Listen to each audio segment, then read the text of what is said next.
नमस्कार, आप देख रहे हैं सत्य हिंदी। मैं निकिता आपके साथ। एक नजर डालते हैं अब तक की सुर्खियों पर।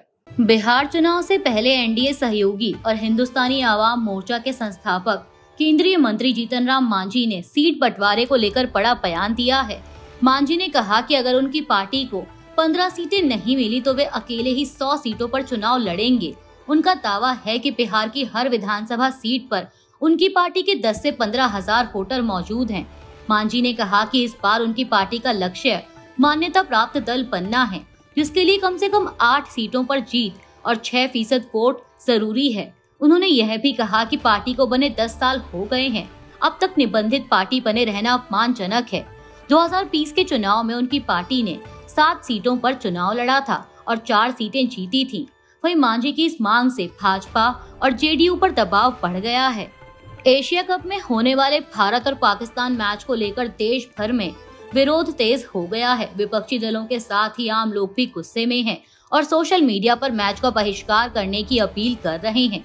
बीजेपी के सहयोगी शिंदे गुट के नेता संजय निरुपम ने भी कहा कि पाकिस्तान ने हमेशा आतंकियों को पाला और भारत को नुकसान पहुंचाया है, इसीलिए उसके साथ किसी भी तरह का रिश्ता नहीं होना चाहिए।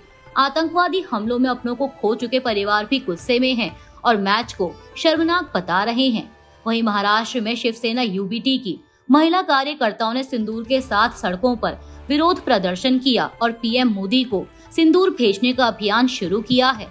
भारत और पाकिस्तान मैच को लेकर विवाद बढ़ता ही जा रहा है। सोशल मीडिया पर मैच को बॉयकॉट करने की अपील हो रही है और लोग पीएम मोदी व बीसीसीआई को निशाने पर ले रहे हैं।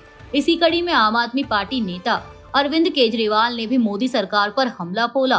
उन्होंने कहा कि पाकिस्तान के साथ मैच खेलना देश के साथ गद्दारी है और हर भारतीय इस पर गुस्से में है। केजरीवाल ने अपने साथी सौरभ भारद्वाज की पोस्ट को रीपोस्ट करते हुए लिखा कि खून और खेल एक साथ नहीं चल सकते।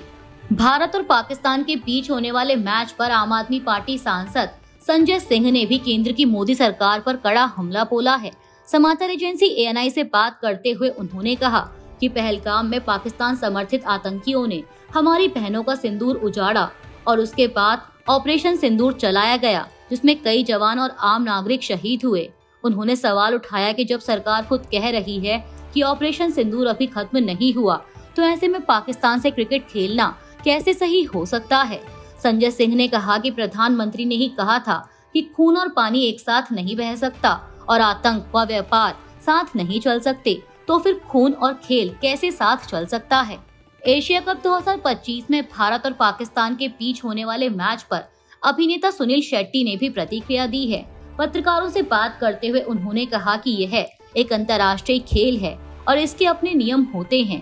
भारतीय होने के नाते यह हर व्यक्ति का व्यक्तिगत फैसला है कि वह मैच देखना चाहता है या नहीं, लेकिन खिलाड़ियों को दोष नहीं दिया जा सकता क्योंकि वे देश का प्रतिनिधित्व करते हैं। सुनील शेट्टी ने कहा कि अगर कोई मैच नहीं देखना चाहता तो यह उसका अपना निर्णय है।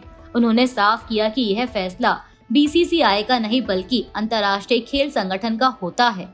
भारत और पाकिस्तान के बीच एशिया कप के ग्रुप ए मुकाबले से पहले बहिष्कार की मांग तेज हो रही है। इस पर बीसीसीआई सचिव देवजीत सैकिया ने कहा कि मैच कराना केंद्र सरकार की नीति के तहत जरूरी था। उन्होंने स्पष्ट किया कि यह बहुपक्षीय टूर्नामेंट है और अगर भारत ने पाकिस्तान के खिलाफ खेलने से इनकार किया होता तो भविष्य में ओलंपिक या अन्य बड़े टूर्नामेंट की मेजबानी की संभावना पर नकारात्मक असर पड़ता।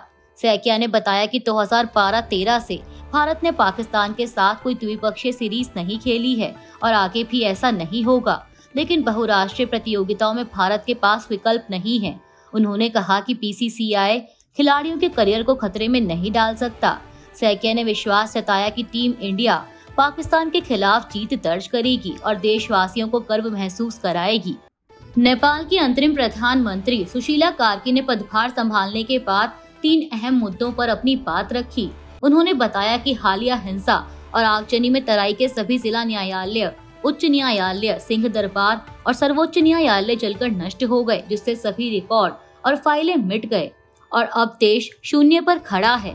कार्की ने कहा कि मारे गए लोगों को शहीद घोषित किया जाएगा और उनके परिवारों को 10-10 लाख रुपए मुआवजा दिया जाएगा। साथ ही घायलों को भी सहायता दी जाएगी। उन्होंने स्पष्ट किया कि वे पद का सुख भोगने के लिए नहीं बल्कि हालात की मांग पर आई हैं। कार्की ने भरोसा दिलाया कि 6 महीने के भीतर नई निर्वाचित सरकार को सत्ता सौंप दी जाएगी।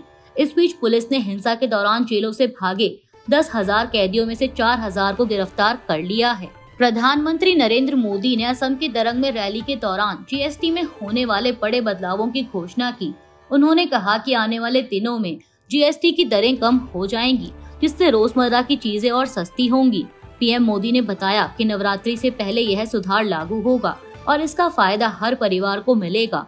उन्होंने कहा कि दवाएं, बीमा, मोटरसाइकिल और कारें भी सस्ती हो जाएंगी, जिससे किसानों, दुकानदारों, महिलाओं और युवाओं को राहत मिलेगी।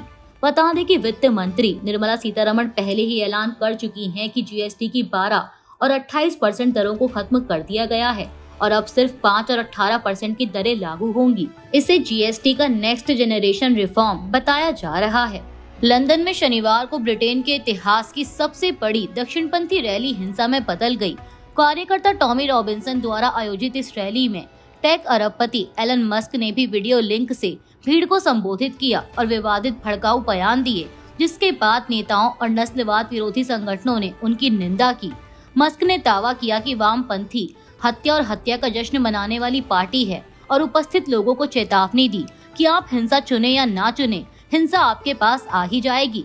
मस्क ने कहा कि लड़ो या मरो, या तो आप जवाबी कार्रवाई करें या आप मर जाएं। उनके हस्तक्षेप के भीड़ ने जोरदार जयकारे लगाए, लेकिन राजनीतिक नेताओं और नस्लवाद विरोधी समूहों ने तुरंत तीखी प्रतिक्रिया व्यक्त की और मस्क पर विभाजन को बढ़ावा देने और अतिवादी बयानबाजी को वैध ठहराने का आरोप लगाया। लिबरल डेमोक्रेट्स के नेता एड टेवी ने मस्क की भागीदारी की आलोचना की और इसे बेहद गैर जिम्मेदाराना बताया। गृह मंत्री शबाना महमूद ने पुलिस पर हमलों को अस्वीकार्य बताते हुए कड़ी कार्रवाई की चेतावनी दी। लंदन में शनिवार को धुर दक्षिणपंथी कार्यकर्ता टॉमी रॉबिन्सन की ओर से निकाली गई यूनाइट द किंगडम रैली के दौरान हिंसा भड़क गई। इस रैली में करीब 1.5 लाख लोग जुटे और पुलिस पर बोतलें व अन्य सामान फेंके गए, जिससे 26 पुलिसकर्मी घायल हो गए, जिनमें 4 की हालत गंभीर है। पुलिस ने अब तक 25 लोगों को गिरफ्तार किया और हिंसा को पूरी तरह अस्वीकार्य बताया। रैली के दौरान एलन मस्क ने व्हाइट हॉल पर मौजूद लोगों को वीडियो लिंक से संबोधित किया। चीनी विदेश मंत्री वांग यी ने कहा कि चीन युद्धों में ना तो हिस्सा लेता है और ना ही उनकी योजना बनाता है। यह बयान उन्होंने तब दिया जब अमेरिका ने नेटो सहयोगियों से रूसी तेल खरीदने वालों, खासकर चीन पर भारी टैरिफ लगाने की मांग की। अमेरिकी राष्ट्रपति डोनाल्ड ट्रंप ने कहा था कि अगर नेटो देश रूसी तेल आयात रोक दें और चीन पर 50 से 100% तक टैरिफ लगा दें तो रूस और यूक्रेन युद्ध खत्म हो सकता है। ट्रंप ने नेटो देशों पर रूसी तेल खरीद जारी रखने को चौंकाने वाला बताया। बता दें कि 2023 से तुर्की, चीन और भारत रूसी तेल के सबसे बड़े खरीदार बने हुए हैं, जबकि हंगरी और स्लोवाकिया भी आयात कर रहे हैं। ट्रंप का बयान पोलैंड में रूसी ड्रोनों की घुसपैठ के बाद आया, जिसे पोलैंड ने मार गिराया। अमेरिकी विदेश मंत्री मार्को रूबियो ने भी इसे खतरनाक और अस्वीकार्य बताया। हालांकि अभी यह स्पष्ट नहीं है कि ड्रोन जानबूझकर भेजे गए थे या नहीं। अमेरिका के राष्ट्रपति डोनाल्ड ट्रंप ने रूस पर कड़े प्रतिबंध लगाने की बात कही है, लेकिन उन्होंने साफ कर दिया कि यह तभी संभव होगा जब नेटो देश कुछ शर्तों को माने। ट्रंप ने ट्रुथ सोशल पर पोस्ट करते हुए लिखा कि नेटो देशों को सबसे पहले रूसी तेल की खरीद बंद करनी होगी, क्योंकि यह रूस से बातचीत में उनकी स्थिति को कमजोर करता है। उन्होंने सुझाव दिया कि नेटो को चीन पर भी 50 से 100% तक टैरिफ लगाना चाहिए, ताकि रूस पर चीन की पकड़ कमजोर हो सके। ट्रंप का मानना है कि रूसी ऊर्जा की खरीद रोकने और चीन पर भारी टैरिफ लगाने से यूक्रेन युद्ध खत्म करने में मदद मिलेगी। हालांकि रूस से तेल और गैस खरीदने वालों में चीन, भारत और कई यूरोपीय देश भी शामिल हैं, जो इस स्थिति को और जटिल बना रहा है। अभी के लिए इतना ही। बाकी की देश दुनिया की बड़ी खबरों के लिए जुड़े रहिए सत्य हिंदी के साथ। Copyright disclaimer under Section 107 of the Copyright Act 1976. Allowance is made for fair use for purposes such as criticism, comment, news reporting, scholarship, and research. Fair use is a use permitted by copyright statute that might otherwise be infringing.